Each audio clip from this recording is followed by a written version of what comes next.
Chapter 26. You are now listening to the Chapter of the Architect podcast with DJ Architect and Vicky Vic. The big Ken Parks in the place to be today. Baby. What's with us. Hey, Ken, real quick, man. Or all three of us obviously get into the conversation. So let's pretty much speak about the history of how you and I met, and then in turn how I ended up meeting Vic throughout, me knowing you. So you and I, we worked together before in the past. How many years ago do you think? So I got hired with Lockheed Martin in March 2009, and then that's around the time I met you, because that's the time around the time I went to Fallbrook. Right. And then from there, I don't know, we clicked because we have the same mentality. Style. You guys play video games every night? Is that why? Well, no, we haven't even gotten into that yet. But he's a prior Marine. I'm a prior Marine, and I don't know, man. Maybe strict. I don't want to say strict character, but same, thought process. I think you and I, we hit it off pretty early. We got along at work. Yeah. And I think because we're both like prior gangsters too and stuff. So. That's a possibility. So then I was DJing at the time, and then you asked me to DJ your wedding. Right. Which I had a great time, even though I was DJing. When was that? What year was that? So that was 2010. Okay, 7 years ago.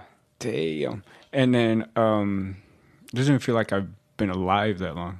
But you have two kids now, right? Yeah. Two little boys. Mm-hmm. It's amazing, man, because I still remember that night like it was yesterday.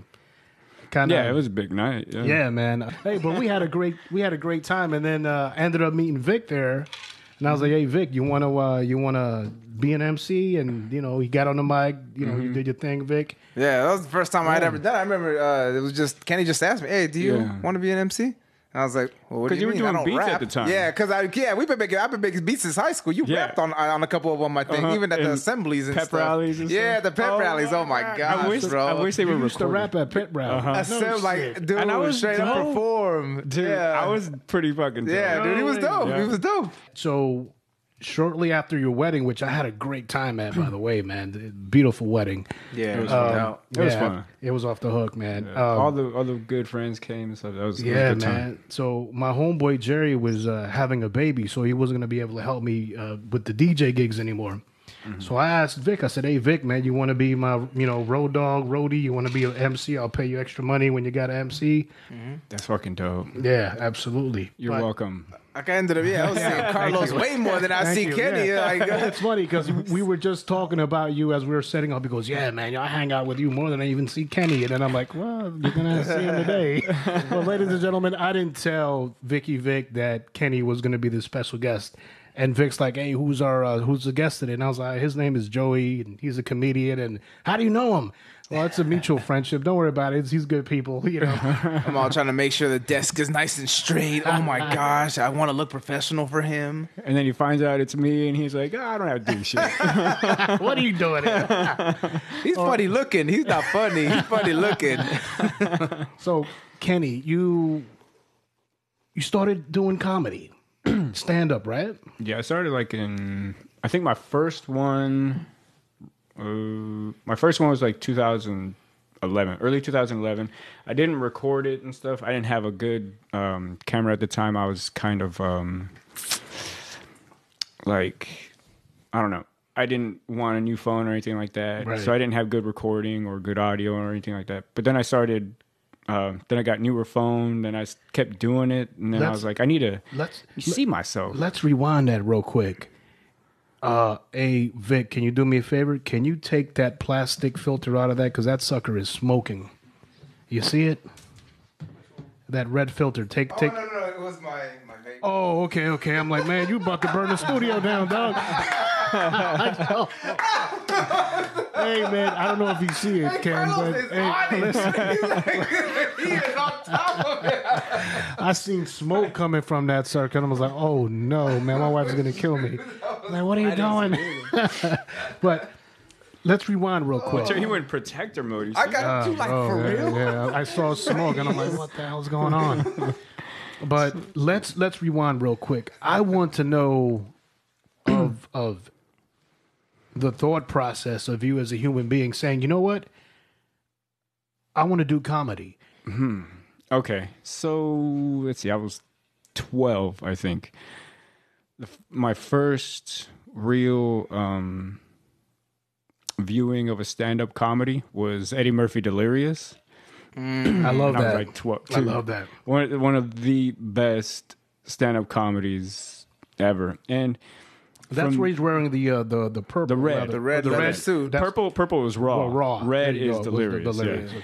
And since then, I just remember laughing so hard at the ice cream man joke, and just the little kids dancing, and he's singing and just being silly and stuff. Right. And I was on the floor just dying. I peed and pooed and just couldn't contain myself. As I grew older, I don't know, every time like I would go out, I'm that guy that makes people laugh. Yeah. And the guy who's willing to go the extra length for that laugh though. Right. That's one thing that I noticed about there's kind of those limit lines are kind of blurred. Yeah, he knows. He's like, I don't know anybody else that would say that shit. That's like borderline racist, bigoted. But it's done with no malice. You're trying to get a laugh out of people. Of course. Yeah. And I mean, it's so when you go out and you enjoy yourselves and you're with friends, and I'm just the guy that's saying the things where everyone there is like, oh my God. Man. Oh my God. And just, you're that guy. And you're that guy that makes people feel uncomfortable. Like, yes. They're like trying not to laugh, and they're like, oh, people are looking at us. I brought my girl tonight. Why did he say Ooh, could I share a little story? Okay, so I was in the Marine Corps. We a bunch of us, we got together. We were like, let's go out. Let's have a fucking good time. Because we worked Monday through Friday. It was during build-up. To start the training and stuff. So, you're working till 8 probably. So the buildup is when you're getting ready to go to theater, meaning the sandbox, meaning Iraq. So you got to work the unit works all hours of the night to get prepped to go out to theater, which is, Iraq or Afghanistan. That's called the buildup? Yeah. Oh, I like that you said that. I would have had no clue what that meant, dude. All right. And so every chance that you get to go out and do something, I probably should have said, hey, I'm going to go home and see my family and shit. But instead I was like, no, we're going out together and we're going to get fucked up and we're going to get in fights and make love to random people or something. Oh, snap. So is that what you call it, love? Yeah. I call it thrashing, but anyways. So one of the guys wanted to go with his girlfriend. And we're like, just bring her. We're going to have a good time. That's what it's Marines, about. Yeah. Thank you for your service, by the way. Oh, thanks. Thank you for your tax paying and stuff. So we went to Ruth's Chris. Love that place. Best steaks in the motherfucking house. I guess I didn't buy a steak because that shit was expensive as shit. Yeah, man. Like, my wife and I only go once a year, man. Yeah. Probably for our anniversary. You have to save for that. Look, bro, that's like a $250 bill at the end of the night, man. You should open up an account with your bank called Ruth's Chris. So that way like a Christmas account? Let it build some interest so by the time you get to the... So the... we were sitting at a round table. Is like 5 Marines and one of the guy's girlfriends. Right. And I just remember I said, "Can I get your best wine?" And the lady's like, she pulled out a wine glass and she fills it up. And you know how they fill it up like 35% of the way, right? And I was like, the hell? That's it? Yeah. No. You can put it to the rim. Yeah. Just charge me double. It's fine. Right. So she poured it, and I was like, wait. And so I just slammed it down, right? And asked for and I put it back, and I was like, could you fill it back up? Yeah. Smart. And I was like, that's classy, right? Right, absolutely. And then I remember, so I was looking at the menu. I was like, what the fuck am I going to eat? So I found some chicken, $20. And finally, everybody's food comes out. My food comes out. And mine's a chicken with its legs like in the shape of an L, like this. Really? Right? Like that. And it's laid down like this. It's like flat? So, yeah, it's flat. Yeah. So it's like the legs are open up. Like butterflied. Yeah. And so, I don't know, man. I picked it up and I pretended like I was eating it out. And I remember there's this lady across the aisle, and she had the white gloves all the way to the elbows, pretty black dress. She was looking elegant as fuck.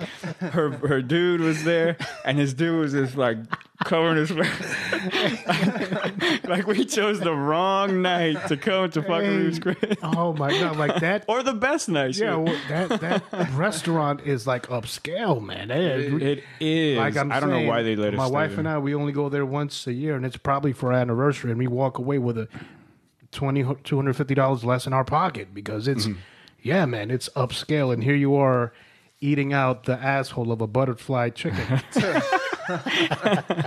Basically, that's crazy, man. So that was a very classy night, and I just remember everybody's laughing. We're fucking dying, like we were all just dying, and so it's stuff like that. But usually now that I'm older, I don't really do things as much. I say things more that are borderline inappropriate, if you want to say that, or I'm just kind of just being talking, you, just being silly. And do you shit feel that? Do you feel alcohol enhances?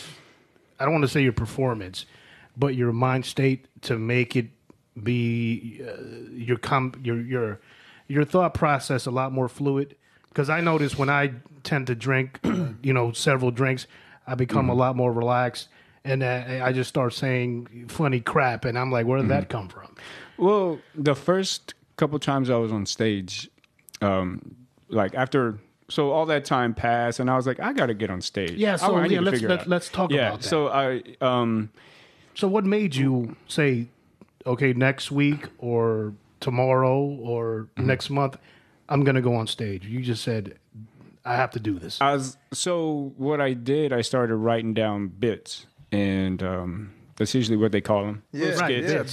So, now you have to connect them, right? Little scenes, basically. Little scenes in a movie. That's your version of a movie. They're like, you're writing a little scene. They're jokes, but there's a story within that joke. So you not necessarily. I mean, a joke could be a joke, right? Like if you heard of Mitch Hedberg, he was a one-liner. And he had no story or anything. Right. It's sort of like the guy. He just goes from joke to joke. The guy from Goodfellas. Yeah. You don't know if you remember Goodfellas. Artie Lang? No. Goodfellas. You guys know the mobster movie, right? No, the mobster movie. Of course. Goodfellas. Where they're at the night dance club, and there's they call him the king of the one-liners, and he comes up. Mm-hmm. Yeah, right. Take my wife, please. You know what I mean? Rodney Dangerfield. Right. I don't know if it was I took my wife to a dog show. She would. Hey,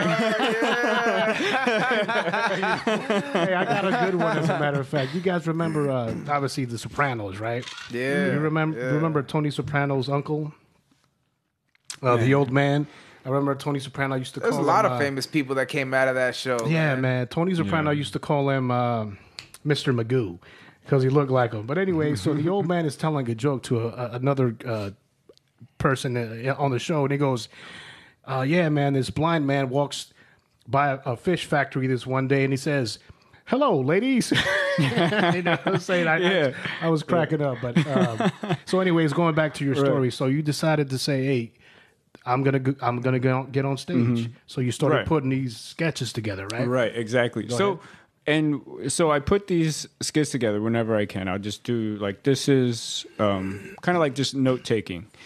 So with this, you don't have to, speak word for word when you're telling a joke. You just need like a word or two to remind you, to help you remember, almost like a bullet. Like so every time you say the same joke on stage, it sounds different every time. It comes out a little differently because you're on stage. Because you're not going to remember it verbatim. Right, and it doesn't always come out as as good as other times. Right. Yeah. It doesn't come out as natural. You think it's right due to the wording, placement, and possibly the timing, right? Yeah. Right. Yeah. So after I wrote some bits, I would practice. I had long commuting to Fallbrook. Right. And I would practice in the car on Just the way talking. home. Yeah, I'd like totally talking to myself while I'm driving and shit. No music. Wow. And I think this is the time where I started going through like my love for music stayed. Like I still love the break beats, the old Congo beats or something like that. Right. I still love music and stuff. And I love beats. But this was about the time where I started like, I don't know, I'm just kind of music's out right now. Yeah, sometimes you get that way. Yeah, I agree. That's good to know I'm not alone. No, you're not, man. I think there's a cycle, man, where you're kind of like, oh, I need to take a break. I'm burnt out on this. Mm-hmm. Yeah.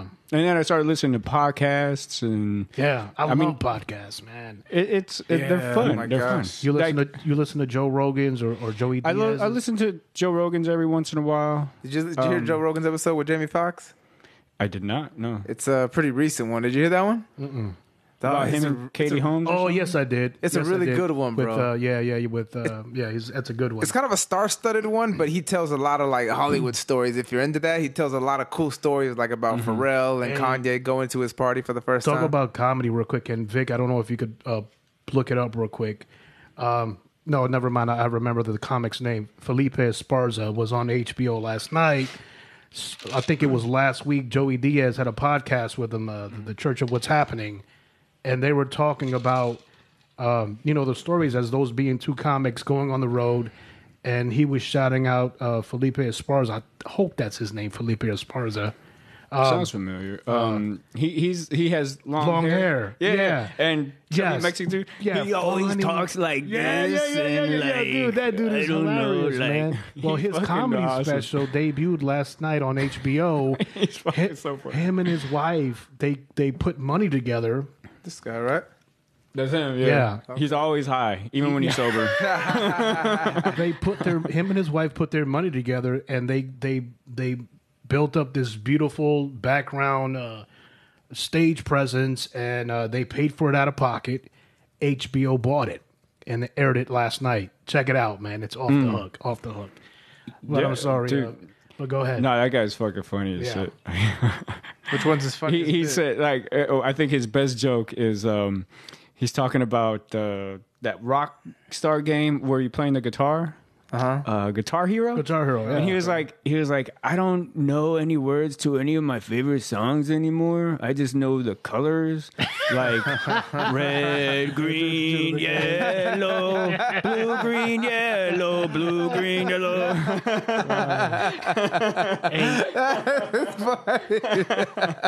That dude is fucking comedy, man. That's good. I never heard of this guy. Yeah, he's good. Check out his special, man. Oh shoot. Ken, let's go into that process. So where now you were saying you put these sketches together, these skits, right? Mm-hmm. How was it the first experience of you being on stage? Did you bomb?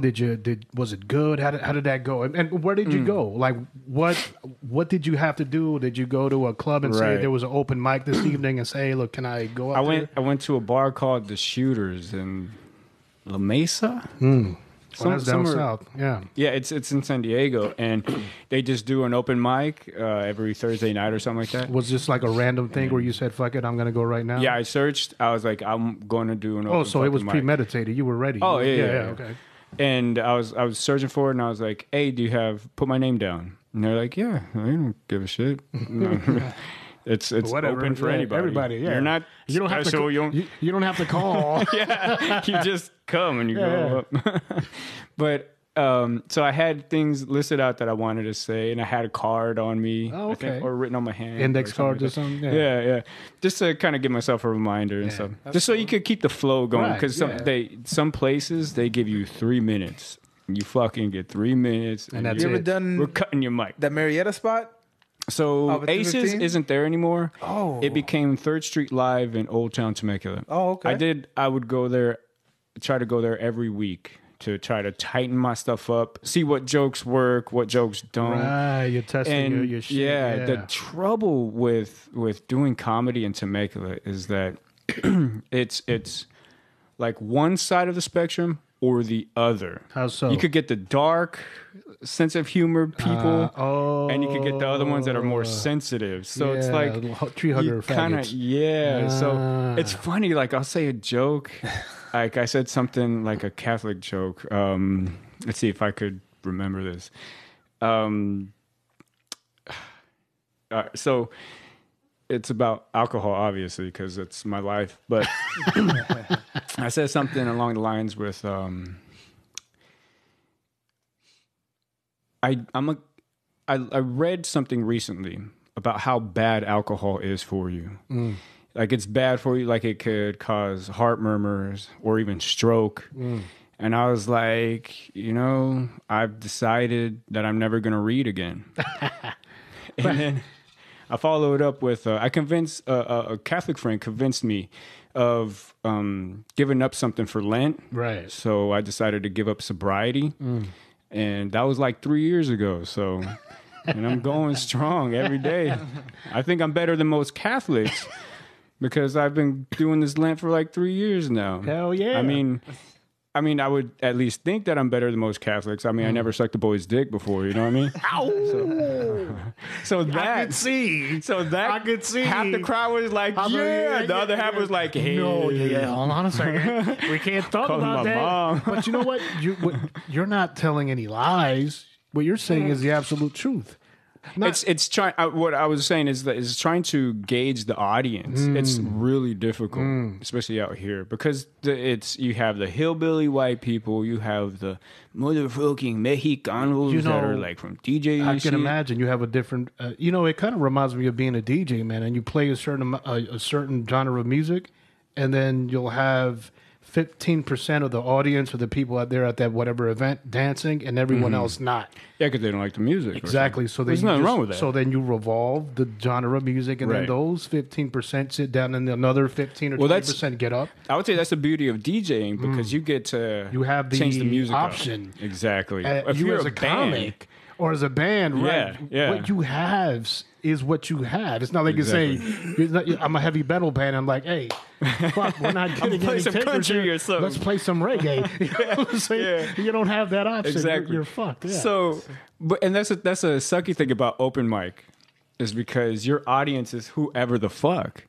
But people that have headliners or people that have a fan base, the people that are the fans are going to go to the show. They know what his comedy is like. Right. Like people don't go to a Bill Burr show. That dude is so smart. You know that fucker does a podcast by himself. Hey, Ken, so do you ever find yourself, obviously old comics bomb.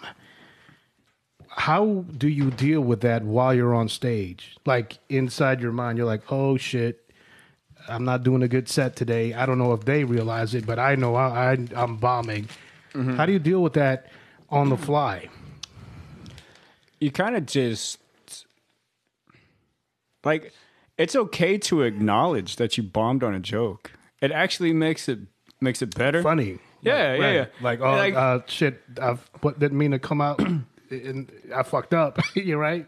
Or you could just say that came out way different than I wanted it to. Even apologizing for it, people were like, you noticed, or something like that. That's cool. Yeah. Because if you're uptight about it, then people are like, dude, you got to think about the audience is right there with you. You know what I mean? They're next to you. Do you look at it as a thing as to where, like, don't try so hard, because then it makes it way too much more rigid? Like, loosen up. Yeah. Being natural. Do you take several shots before you go on stage? How's that work? I always have a beer or two before I go on. And I try to have a beer or two on an empty stomach, so that way it's not... Yeah. Dude.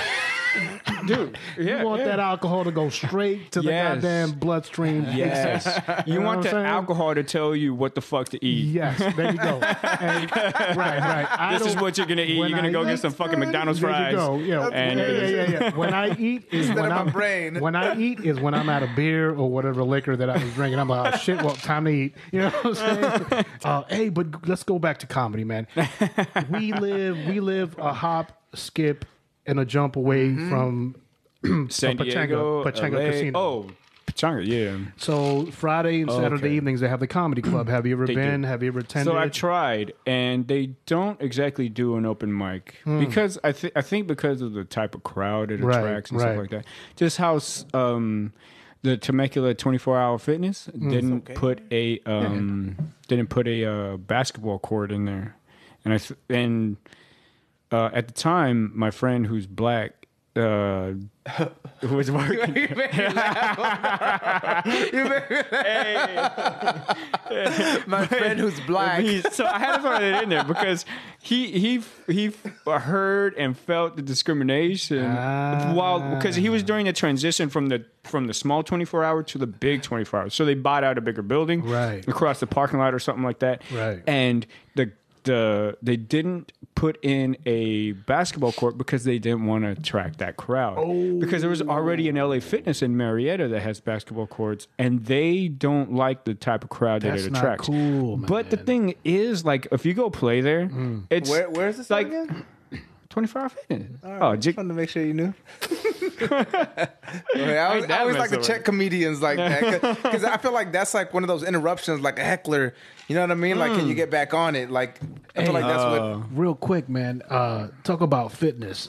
I've been watching some of the videos that you've been posting, man. You are a fucking beast. I mean, it's like Vic, look at this what dude, what I like to call myself is like I'm a sleeper, bro. Like you don't know, like look, you don't know anything, but then all of a sudden, when people all say, of a sudden there's fucking like, look, what the fuck is when wrong? People look when people say Prior Marine, I say look at him, don't look at me. You know that's fucking awesome, man. You're a fucking beast, man. That's a good one. This dude is a fucking gorilla. Have you seen the videos that this guy puts up? Yeah, man? What's up with those? Tell us a little bit about those. What made you like want to start recording? Right, what was the idea behind it? Like, what made you one day? All right, so I opened up a YouTube channel, and I mean, I wasn't expecting any subscribers or anything like that. I got, I don't know. What's the name of the channel? Ken Parks. There you go. I just put my name on it. I was like, that's me. Yeah. It's fuck.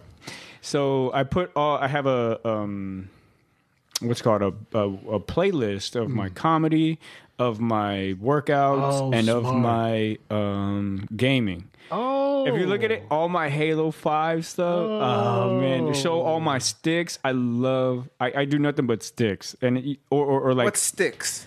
Grenade stickies.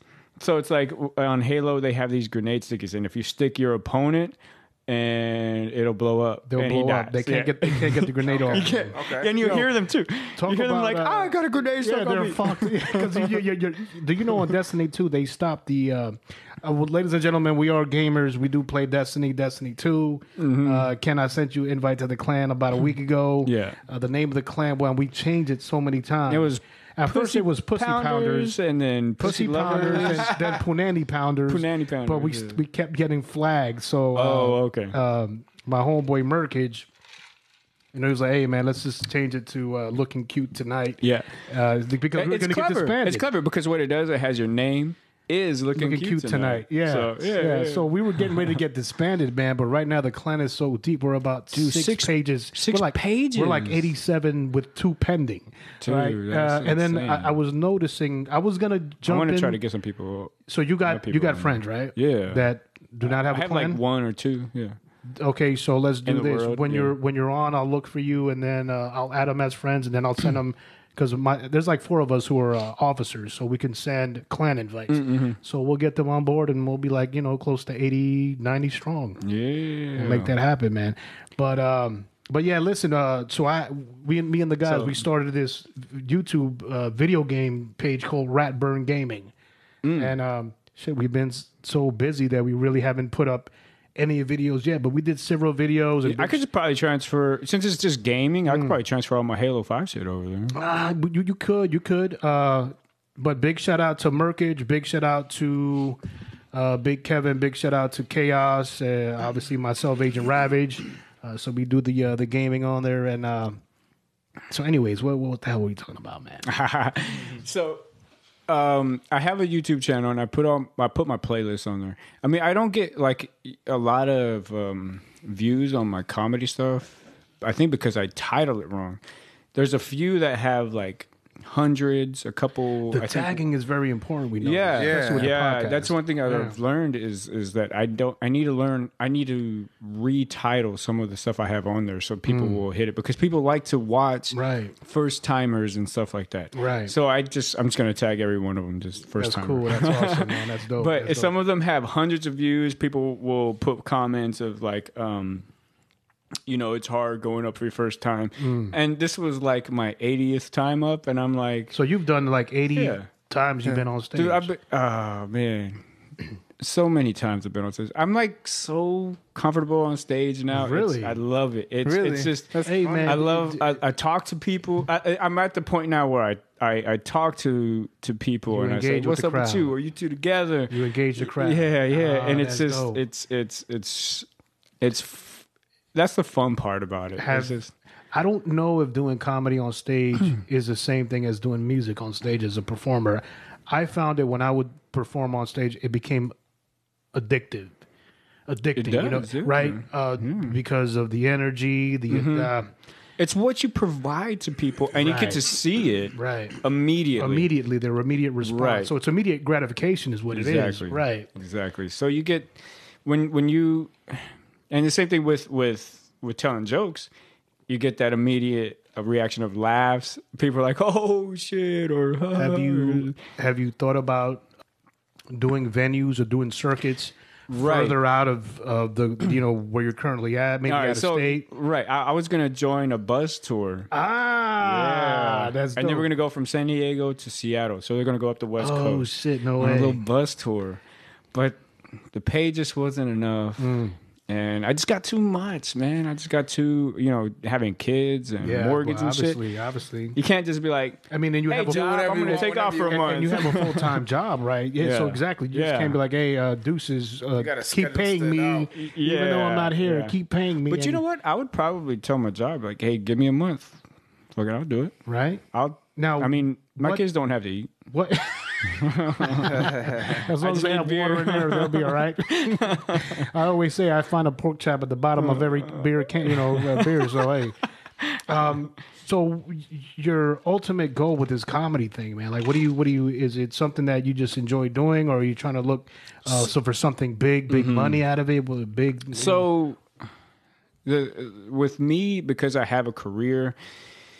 And it's pretty high level right now because, I'm doing engineering stuff for my company, and I'm probably going to take over. Hey, man, congratulations, by the way. I didn't mean to cut you off, but I remember when you were still going to school, and you're like, I got to take this fucking math class, and it's a pain in the ass. I was like, dude, the math stuff was intense. Yeah, I could imagine to be an engineer, man, but congratulations, man. What did you end up getting your bachelor's? What'd you get? In electrical engineering. My man, $50,000. Look at that. Yeah. That's dope. That's dope. It's so having that, it's cool because the job that I'm at right now, the company I'm with, like if I ask for a day off, they'll be like, take a day off, It's chill like that. So I want to have that while I still do comedy. Or that's really all I do in my life. Yeah. Pretty sad right now, but it's so you have to schedule it in and stuff like that between working out. The main reason I work out is so I could drink, man. So when I drink, I don't feel so bad. I don't work out. No, but you know what I do is I do go swimming. You just said doo-doo. And that's your gamer tag, doo-doo poop. Doo-doo poop, yeah. Doo-doo poop. That's his gamer tag, ladies and gentlemen. I just got shot by doo-doo poop. What the fuck? What do you think about Trump attacking the protesting athletes? All right. As a veteran And I mean, that I really think that doesn't mean anything in this case. But, man, you got to give people their voice while they're wearing a uniform or anything like that. And that it's not a slap to the face to the military because it's not about them. Right. It's not a slap to the face to the president. What's not? The kneeling is the not? Kneeling. The kneeling. Okay. The kneeling is just trying to put a spotlight on something that they feel needs to have a spotlight. And there's nothing wrong with that. And the thing that sucks is that the president of the United States says that they should get fired. They told private citizens should get fired for having a First Amendment right. They should absolutely be allowed to fucking just kneel and say, this is why we're kneeling. Yeah, there's nothing wrong with that. And for the president to do something like that, man, fuck him. Big Sherm and I were having a conversation this past week, and he was like, I can't wait. Big Sherm couldn't be here because he's at the Chargers game up in. He's gonna watch them lose today. Yeah, unfortunately, but that's another conversation for another day. Well, for later on. But anyways, Big Sherm couldn't be here.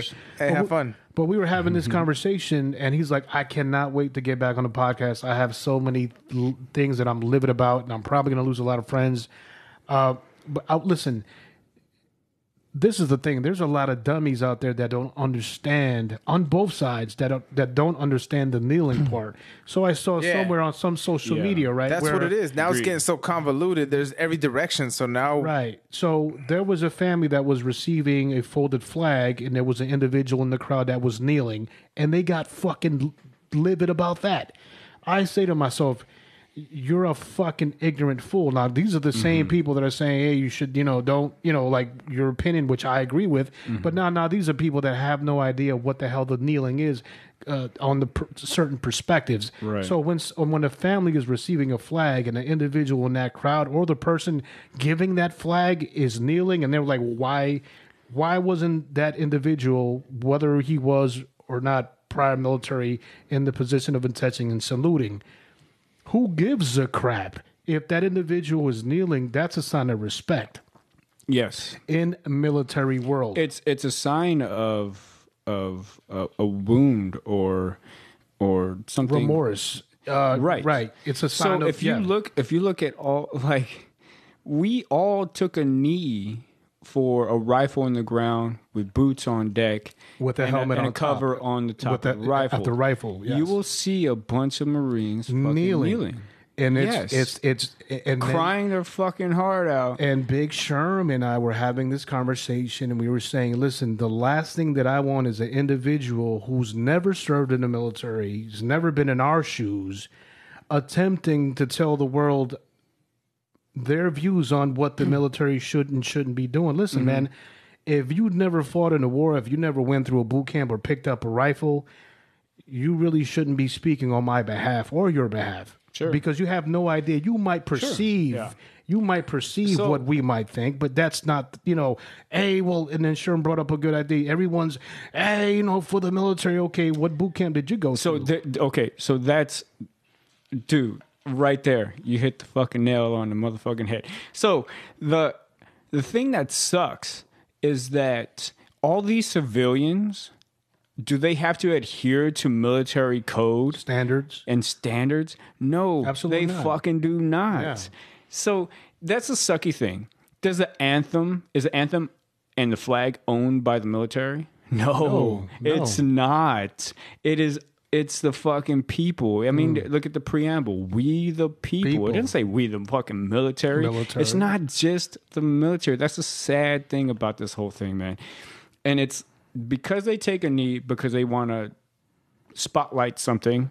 Why is that so crazy? Oh, they took a knee. So fucking what? I don't care if they had a fucking tea party while the anthem was playing. Right. It doesn't matter. You have the right to do whatever you want whenever the fuck you want to do it. Obviously, within the rights of well, then if you go into limits law of not killing and violating. If you want to get into law, right? that's way different. That's way different. They're not committing a crime. They're taking a knee. Right. So listen, man. I don't necessarily have to agree with it, but it's their choice. Exactly. You don't have to agree. It's their choice. That's the beauty of it all. Right. You do not have to agree with it. And my thing is this: I've got better things to do, man. You know what I mean? Like, we all have better things to do. Like, he decided to say, on this particular issue, I'm going to take a knee. I'm going to look at it. I'm going to think what I think and keep it moving, man. Exactly. My wife and I have got things to do. I've got podcasts to record. I got people to interview. Exactly. I've got music to play. You know what I mean? I got friends to hang out with, barbecues and you to got attend. a job, right? Brother. And so the NFL player, they have a little bit more impact because they have cameras on them. Millions of people are watching, following them. Yeah. And it's totally okay for them to say, "Hey, I'm kneeling because of this." And when white people say it's a slap to the face to the military, it's a slap to the face of the president. Well, fuck the president, but it's a slap to the face. It's a slap to the face to the military. It's not a slap to the face to the military because it's not even about that issue.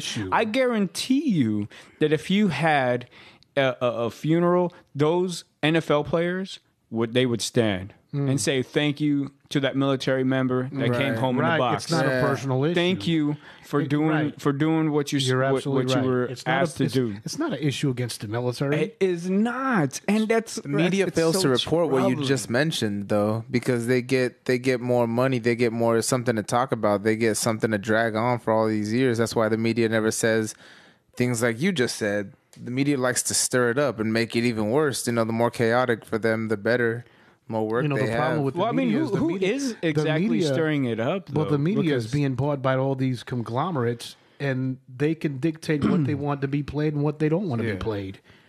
I mean, right now, like, I mean, the only places I really see it is like if I scroll through my Facebook feed, and you see some prior veterans that are like, "Oh, look at these NFL players! I'm boycotting the NFL. I ask you to stand with me," and it's like, shut the fuck up. It's not that fucking serious. Let me tell you let me tell you what the sad thing is, man. The sad thing is that you have the mayor of old San Juan in Puerto Rico, Jesus, man, in waist deep water, going around with a bullhorn, looking for people out there. Mm-hmm.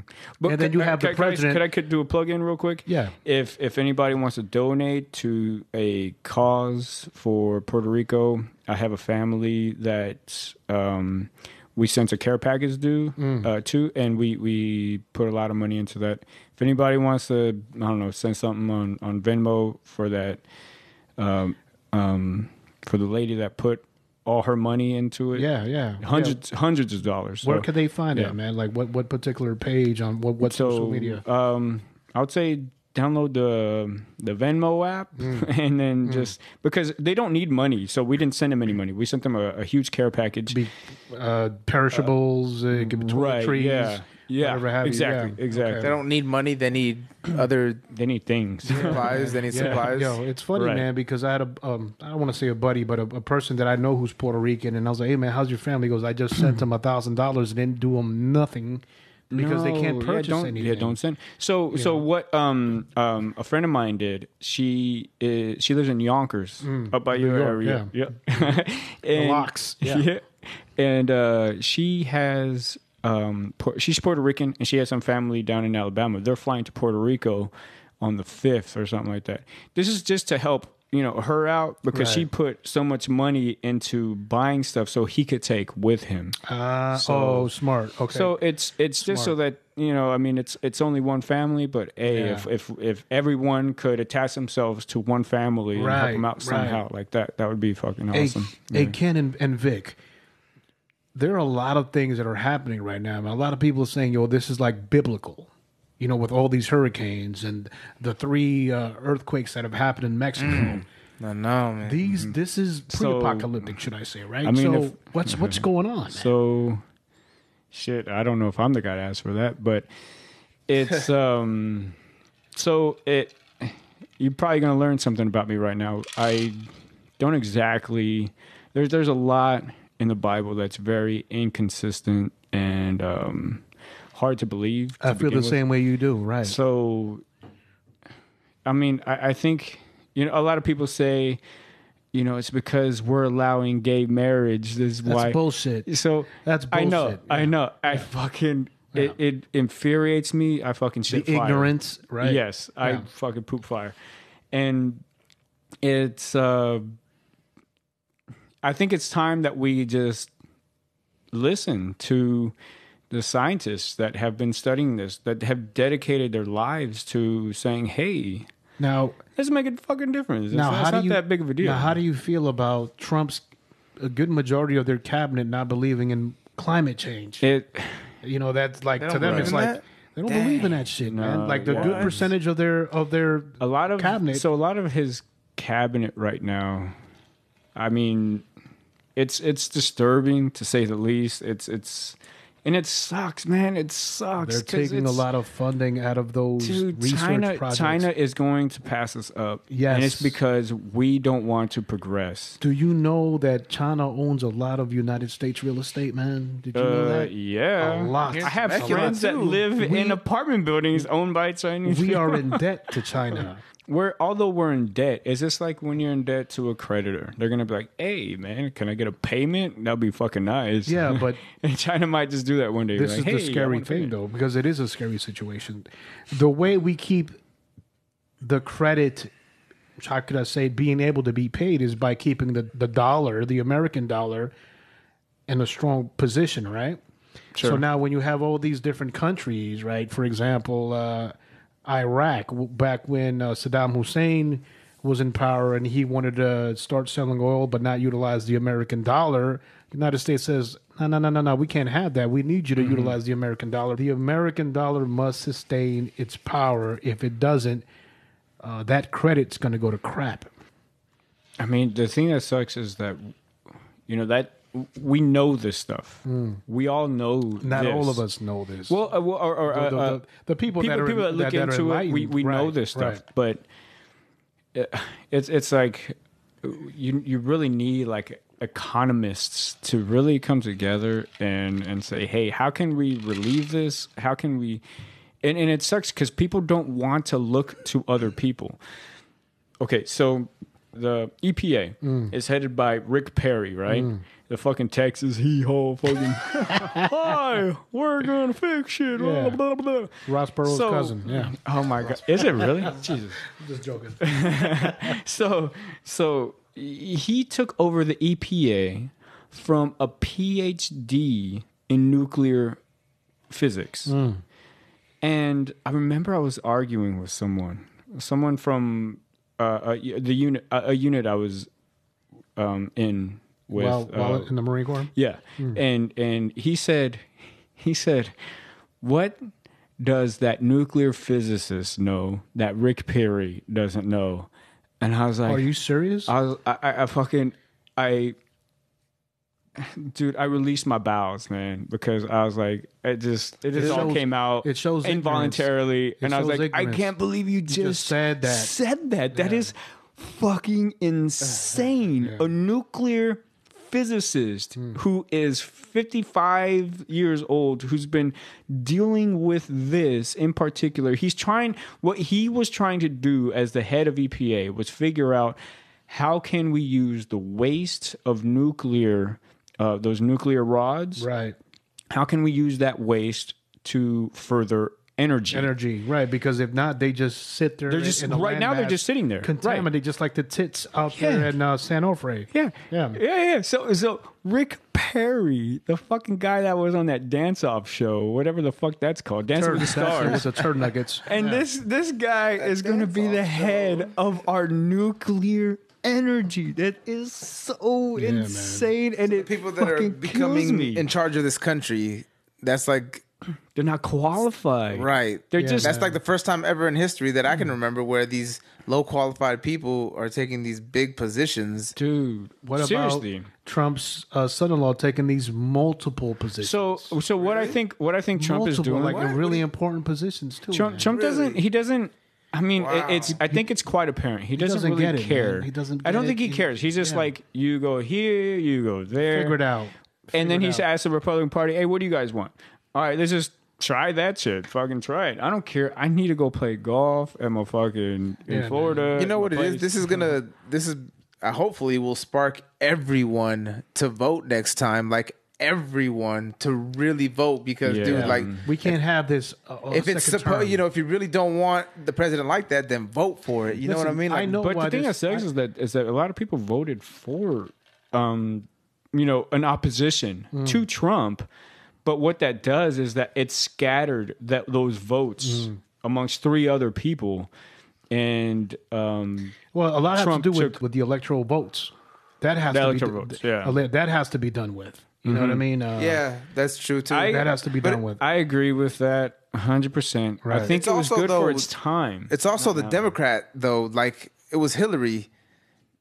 Everybody had an issue with her, man. She was a liar. She was a thief. I think she was too toxic, man. That's what I mean. So the Democrats have to get a better. That's the trouble. Better candidate than that.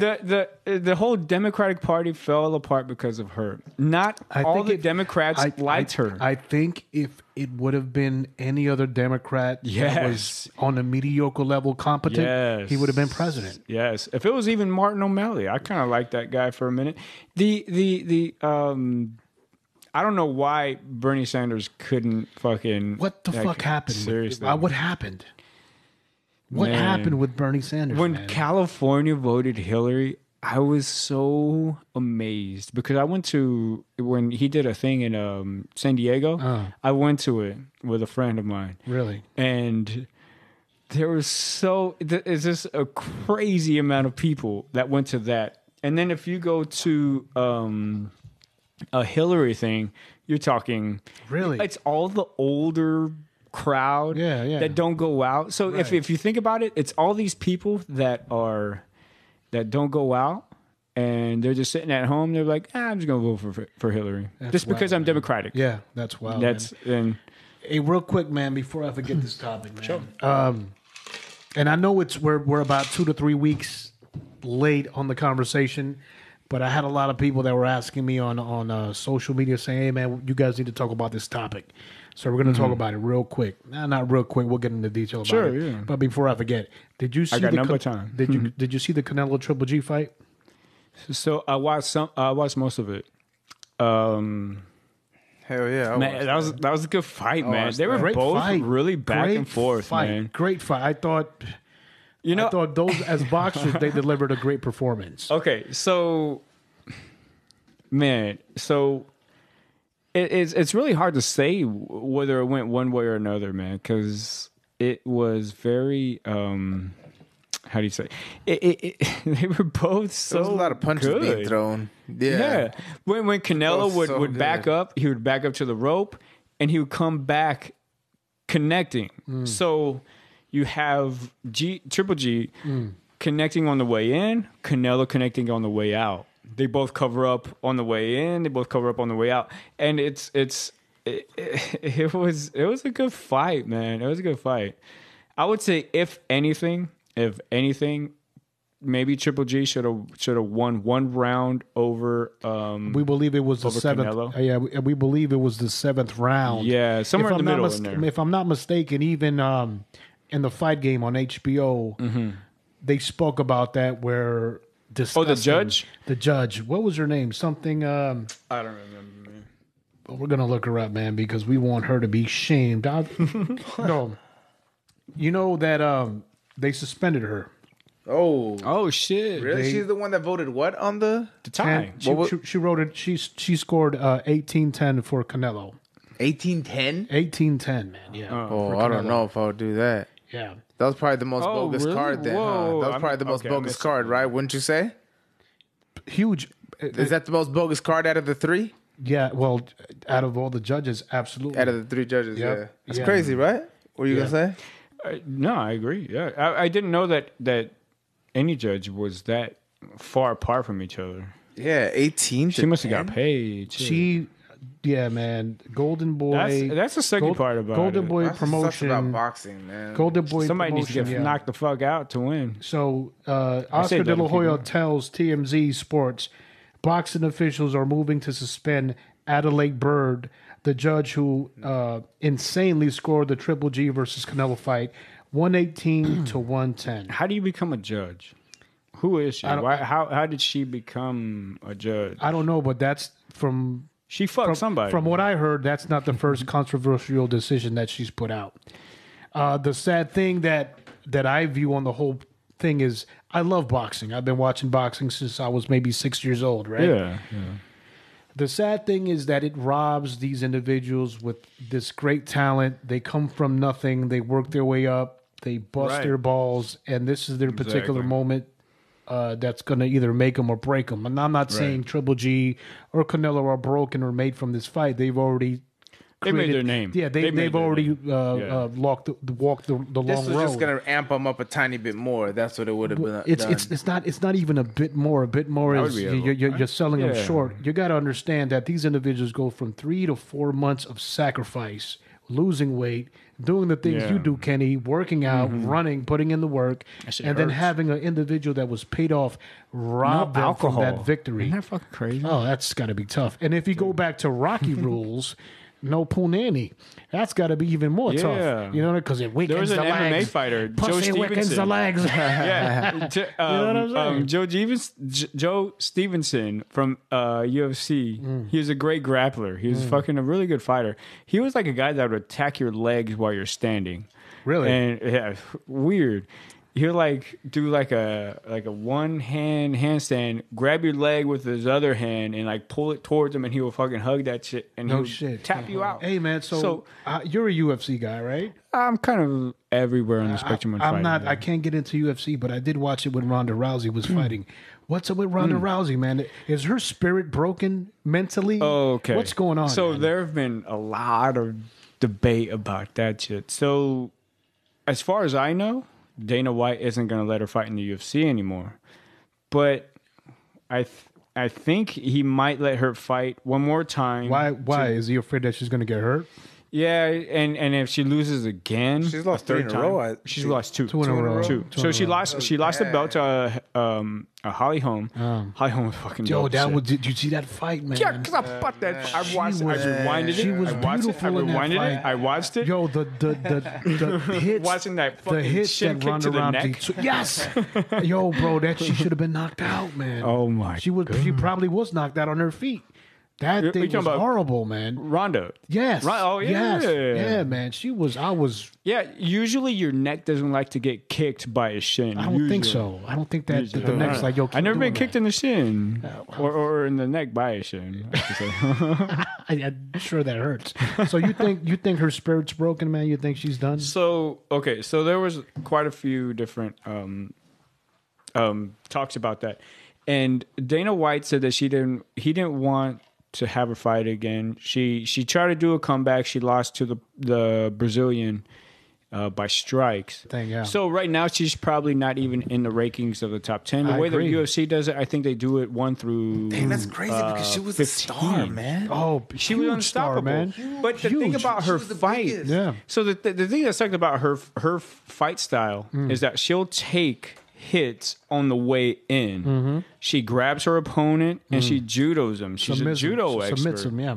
So I think she's had the ability at one time to be able to take a hit, another hit, maybe a kick or a knee. She could grab her opponent, flip him, and she's tapping him out on the ground. Take those sustained hits real quick, not huge, battering, devastating ones, and then still have enough consciousness and protection and strength to cripple that opponent to submission. Unfortunately, Holly Holm devastated that protection. She knew how barrier. To escape. She knew how to escape, and she knew how to strike and deliver and cause damage. And that's the thing about that fight is that I think Ronda Rousey met her match because she was able to see what it's like to get kicked in the head.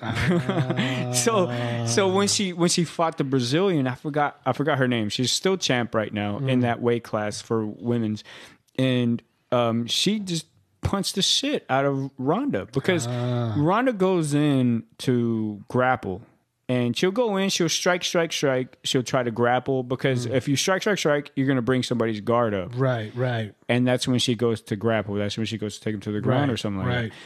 Now, this Brazilian, when she would strike, she couldn't take those hits because they were so fucking powerful. Yeah. And I mean, I ain't going to lie, that Brazilian girl, she fought the one that beat Holly Holm. I forgot her name. She choked out Holly Holm, but she choked out Holly Holm, and then she went to and she lost. She took she got the belt from Holly Holm because she choked her out in the 5th round. And then she fought this Brazilian chick. Brazilian chick took the belt from her because she punched the shit out of her. And then Ronda Rousey, they gave her a comeback fight that was for the championship. Right. Because she was champions. It seems like that's usually the case. They give the champion the champion at one time who lost it. They give them the ability to come back to get the belt back. Right. Yeah. So Ronda went to fight the Brazilian. The Brazilian just punched the shit out of her. She couldn't handle it. But you got to understand, like those punches. If you look at them, I think she was already punch drunk. Like I think the what Holly Holm did was not so. Yeah, break the spirit. And I see you looking at your cup. Don't worry, we don't refill that. Don't worry about it. I got all day. I think what happened. Keep me here. Keep me away from my house. They should give her a fight to someone who's like rank 10 to 15. And if she could handle that, because the fighters have only gotten better and better and better throughout the time. So, okay, so what you got, huh? we're talking about taking a Give me your puff. best shot. After we talked about taxes and stuff, because so the Trump administration said they want to cut taxes and to businesses and stuff. But the thing is that they have so much money that they don't know what the fuck to do with their revenue and stuff. So instead of just saying, hey, I'm going to cut your taxes so you can hire more people, the thing is that they just say, hey, I'm going to cut your taxes. They're going to keep that money. So instead, hire more people. We will give you incentives as to cutting your taxes.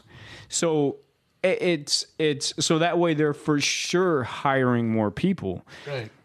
That is the huge misconception, especially what's happening in the Midwest and stuff like that. People are, I wouldn't say they're losing jobs right now because we're kind of at a low in employment. It's just, I would say if people lose employment due to government, how do you say, like government, not spending, but if they were to lose a job because of government regulation or something like that, that person government holding back funds or something like that. Right. That person or people should get the ability to go to school or something like that under the government funding. I agree. Well, so that way they could move on from that. It's a surplus of money. Right. Why not help out that citizen? Exactly. So that person that's a coal miner, been coal mining his whole life, well, you know what? If we take him out of that because of government regulation, we somehow have to supplement his income. Exactly. Right. So let's help that dude out. Let's send him to school. He might have to move, but let's help that dude out. Let's just as American citizens. Let's not shut him down. Exactly. Because let's be honest, coal has to be shut down because it's all about allocating taxes to a certain location. So I mean, I hate this whole we gotta look out for Americans and blah blah blah, and then it's like. Let's help this fucking guy out. No, that guy needs to work for it. Yeah. And it's like, well, you're totally contradicting yourself. So, hey Ken, let's talk real quick. So we were talking about the immigrants puffin. Oh yeah. So I had a bad experience. I ate something one time. No, okay. So here's the thing. Okay, so let me say this. The thing about edibles. Okay, real quick before we go into this, this is for medical purposes that you guys are taking this medication for, right? 100%, right? You know, 100%. Back problems, whatever have you. Okay, it's good for muscle recovery. Right. I'm impotent. After the gym. Oh man, I don't know. Oh. I can't release my bowels. So what I was gonna say was. Edibles, see, people don't know this. Edibles is not something that it should be used by beginners. Okay. It's for those that have a high tolerance. So because in edibles you can get 20 times more than you ever can by smoking. The issue, 20 times. So imagine the issue that I heard about edibles, and I haven't consumed them because I can't. I'm a federal employee. But from what I've heard is the problem with edibles is that there's no consistency. The disclaimer. I like You had to add that. There's no consistency, right? So you could be making it one day, he could be making it the next, and there's no measurement in the edibles. content that's being put in the edibles. Right. Okay. So that's kind of what happened to me. That's why edibles are dangerous. That's why you never do those first ever. Well, no. I've smoked before, and I've taken a hit off of my brother's stuff because he has medical thing, and I was like, you know what? Let me try a hit. And I just with him, we were up in Eureka, and Eureka is in Humboldt County. Humboldt County is one of the places that grow this. Yeah, that's big over there. The college out there is all about Humboldt State. Right? So they grow this stuff. It's like Humboldt State, I think, is like that's the where Brandon's botanist. little brother Marlon goes. Oh, is it Humboldt State? Yeah, that's like the one botanists. Schools that you would want to go to learn how to grow this shit. So wow, you ever see that show Weeds? Okay, so I saw a couple episodes. It's funny as shit, funny, man. Dude. That's a good show, man.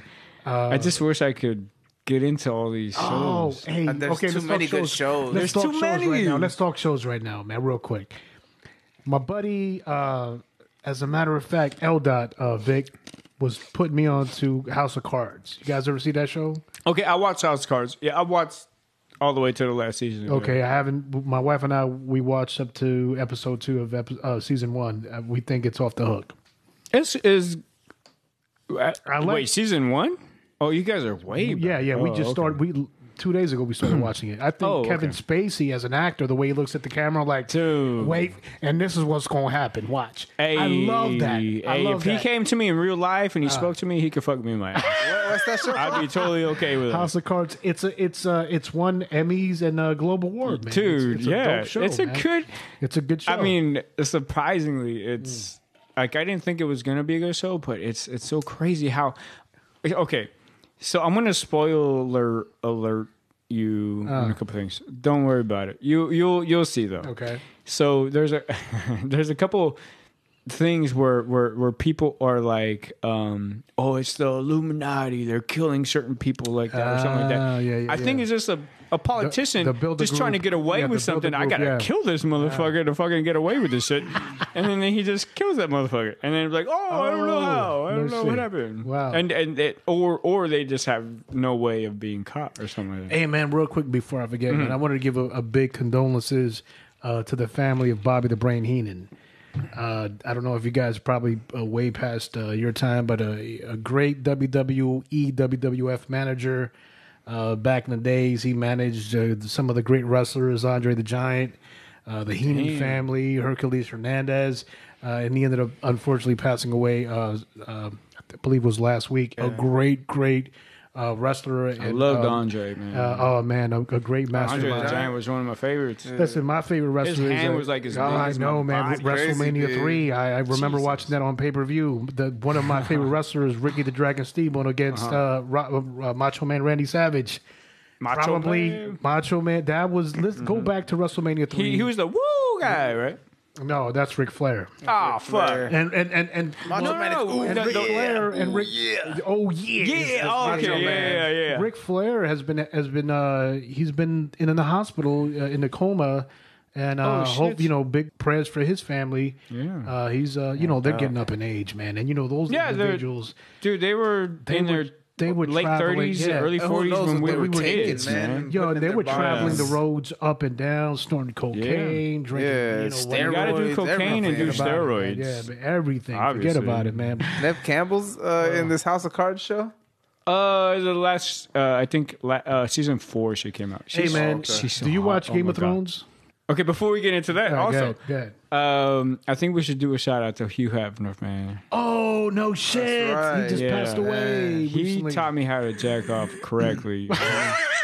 And I got to give it up to him, man. I know myself better over the years because of what he did, man. Bro.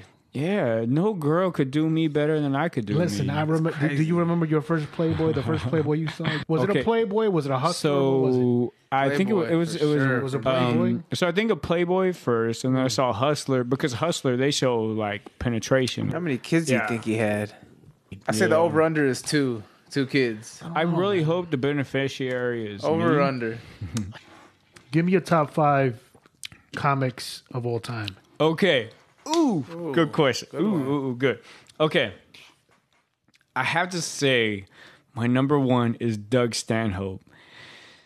Now his name sounds familiar, man. Now he has a podcast also. He has hundreds of followings, not thousands. Maybe thousands, maybe low thousands, very low thousands. Doug Stanhope is fucking one of the funniest.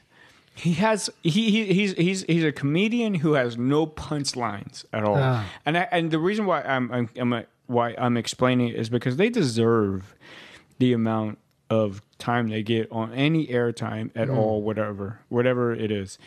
And Doug Stanhope, he has no punchline really. He'll just say shit. And kind of like, you kind of get it along the way. You're like, oh my God, this guy's fucking crazy. He's fucking crazy. It's amazing. He's fucking great. He's so funny. He talks about, immigration, nationalism, abortion. Nice. And he's very I would say he's more dark humor than anything, but funny nonetheless. Right. Number 2 would have to be Dave Chappelle. Oh, I love Dave Chappelle. I love Dave Chappelle, man. Wow. And I don't have to really hype it, Dave Chappelle up. It's Dave Chappelle. You know what I mean? The show, even beforehand, Killing Him Softly. Oh my goodness, man! What do you think of Half Baked? The movie? You know, he had issues with he had issues with that movie, man. He thought they really diluted that storyline. Well, he wrote that. He wrote it. That like kind of caught me off guard, dude, because that's like one of my favorite movies of all time. He said it was a lot more. The storyline was a lot more potent than when it came out to be. He said they really made it into a cartoon version of it. Very colorful, bright colors, yellow, red. Yeah, right. It's interesting. They had to make it pleasing to the audience. Right? I assume. Not saying that Dave Chappelle's ultimate plan wouldn't have worked, but you have to give respect to the people that are co-writing or putting in money or directing and they know like what sells. They know what makes money, and it's a great movie. It's a great movie, and even still, we still like it. Who's the Caucasian comic in that? I love him, man. He's always blasted. So there's Scarface. No, not Scarface. The Caucasian one. Okay. The one that's always high. No. Man. Yeah, him. I love him. Okay, so everything's man. Okay, so you remember Kenny? Kenny was the one that killed the horse. Kenny was the one that went to jail, right? Yes. Yeah. I remember that because of my name, man. My wife and I saw him at Pachanga about 3 years ago. Yeah, he was there. He was cool as fuck. He is funny. Check this out, because he was talking to the audience, and he would turn to a female and he would say to the female, "Do you understand what I'm saying, my love?" And I was he was probably just trying to get some pussy. He was a cool motherfucker, and I was drunk, and I was in the back being a heckler, right? So that sounds about right. Yeah, so do you recall in Half Baked? Do you recall Nasty Nate? Yeah, Nasty Nate. Was that the homeless guy? Cocktail fruit. Nasty Nate was the big black guy in prison that was trying to get a piece of Kenny's ass. Right. So I was in the back, and I said, "Fuck it, I'm gonna do it." I said, "Nasty Nate." Nasty Nate. And he goes, he responds, "No thanks." So I went ahead and I took several photographs with him, and I said, "Yo, man, I was the guy heckling in the back that said Nasty Nate." How he respond to that? And then he goes, "Oh, you were the fucker, huh?" And he goes, "Yeah, you motherfucker. I knew exactly what the fuck you were talking about."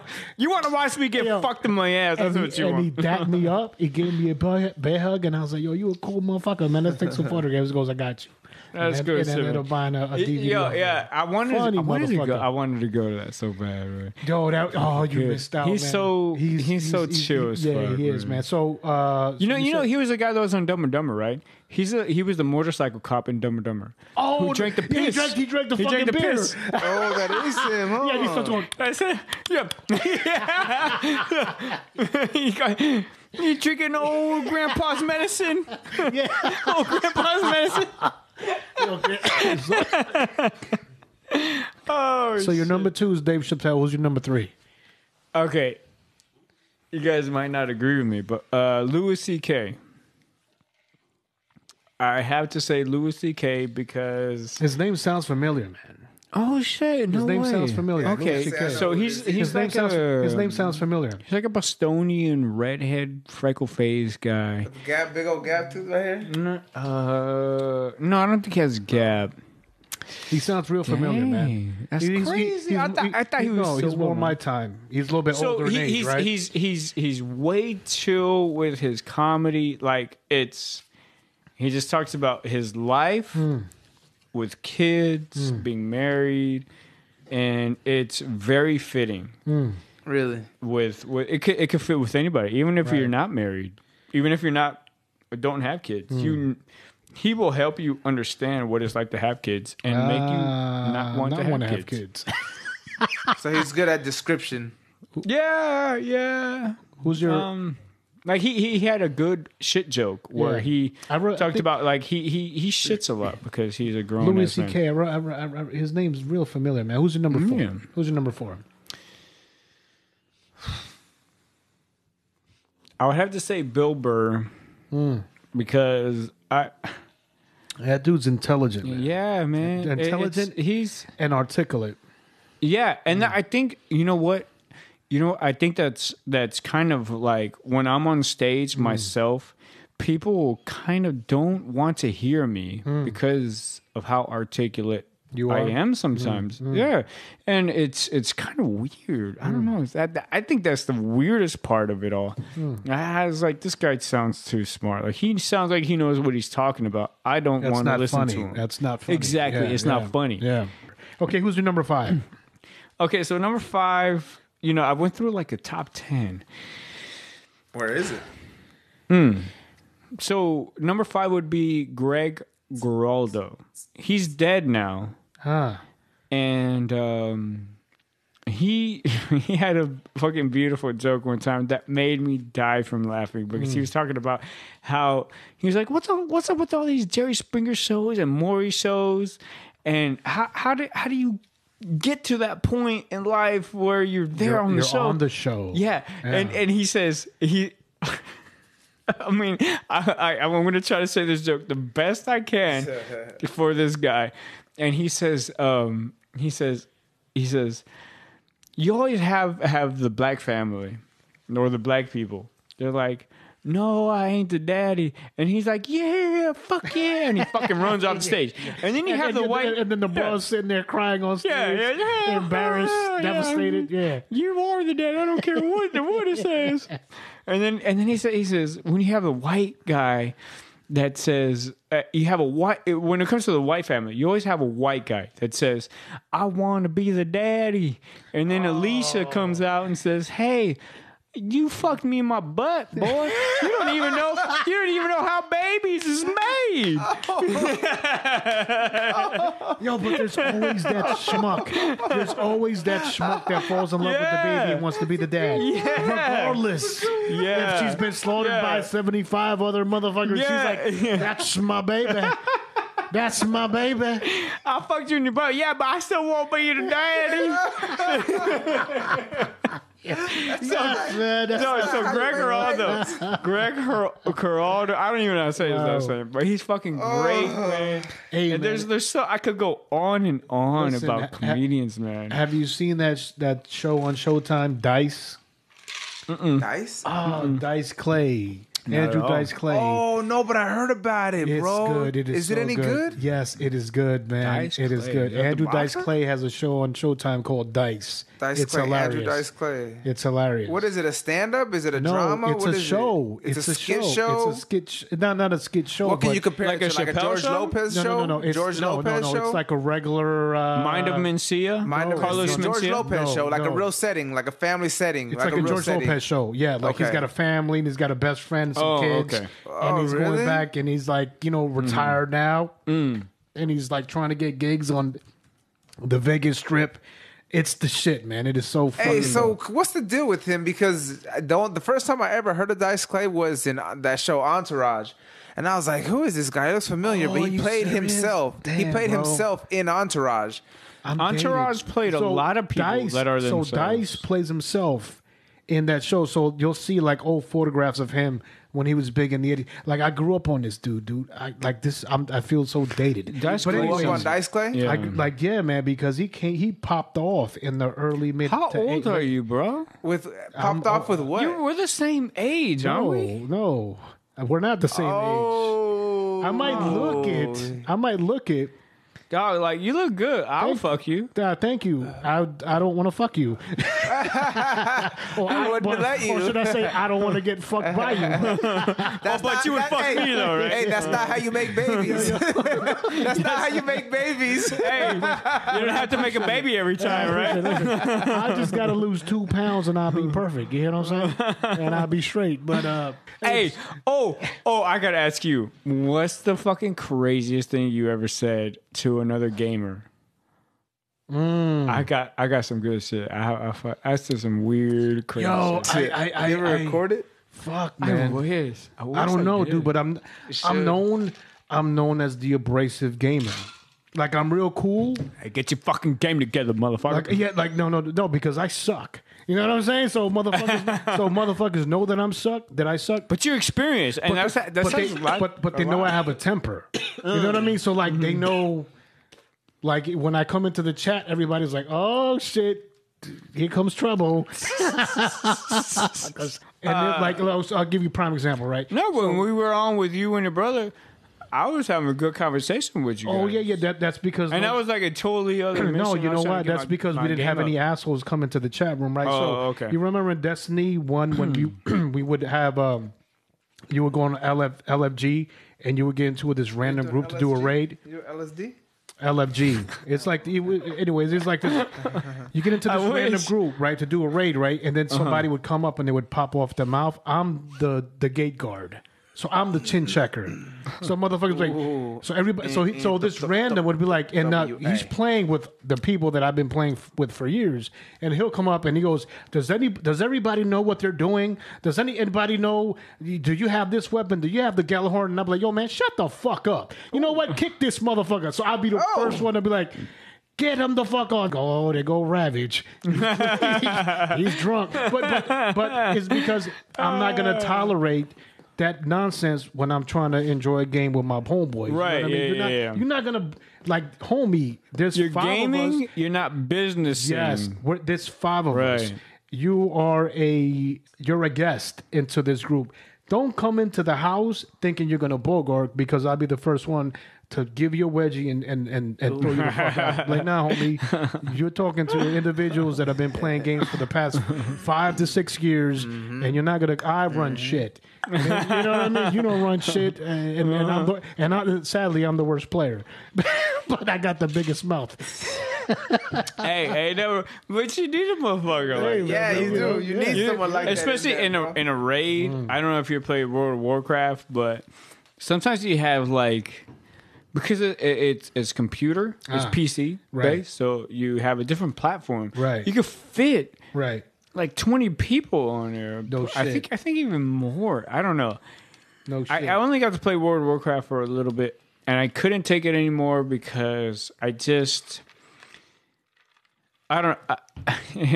With Destiny, it's like there's a couple raids. Right. It's more limited, I'm assuming, exactly. Right? Yeah. So it's like with World of Warcraft, you're everywhere. See, in the PC world... You need to be at... In the PC world, I used to love Command and Conquer.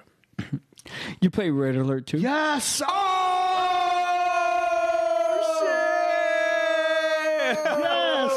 Yes. I used to play the original Red Alert.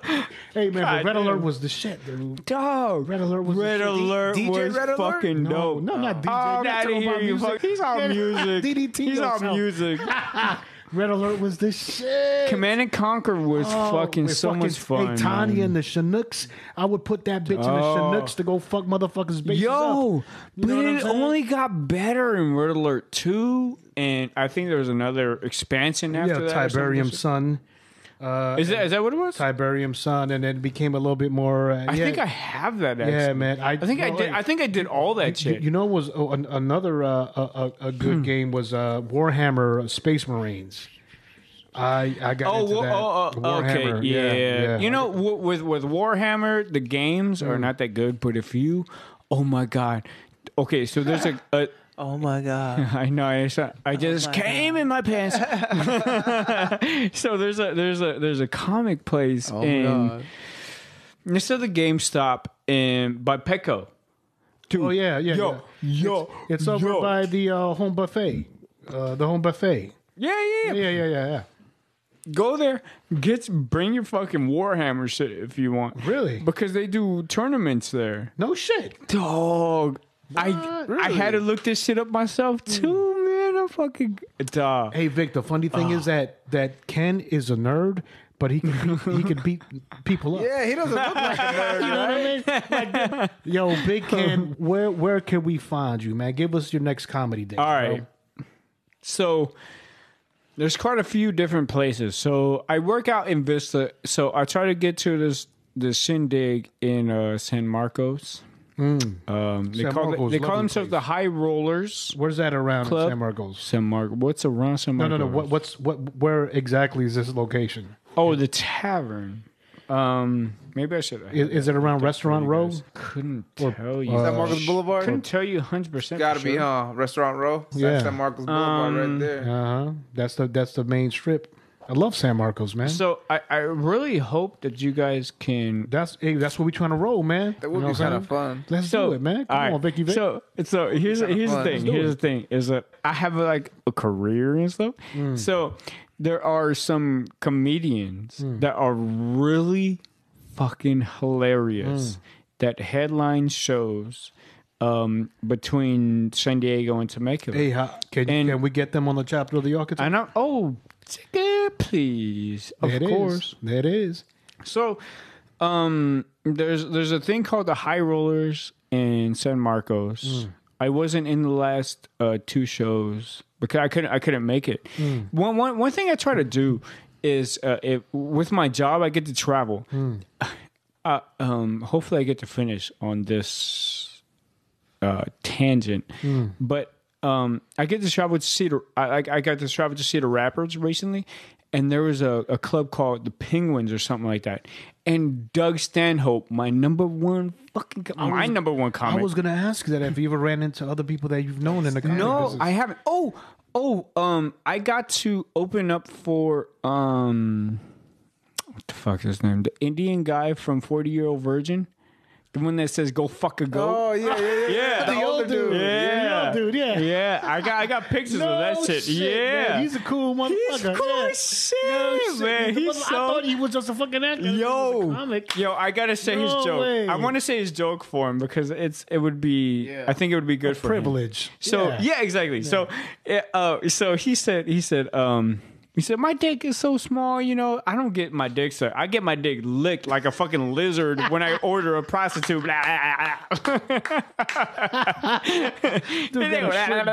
got a shrimp dick. He is fucking great, man. He's a good fucking guy. Oh shit, dude! I talked to him for hours after the show, man. It was cool shit. That's fucking awesome. Yeah, and no, I got pictures of it. That's all I really have. That's cool. Where was that? This was at 3rd Street Live in Temecula. It's not around anymore. Oh, okay. Over here. If you want to look in Temecula, it's going to be every Monday or Tuesday.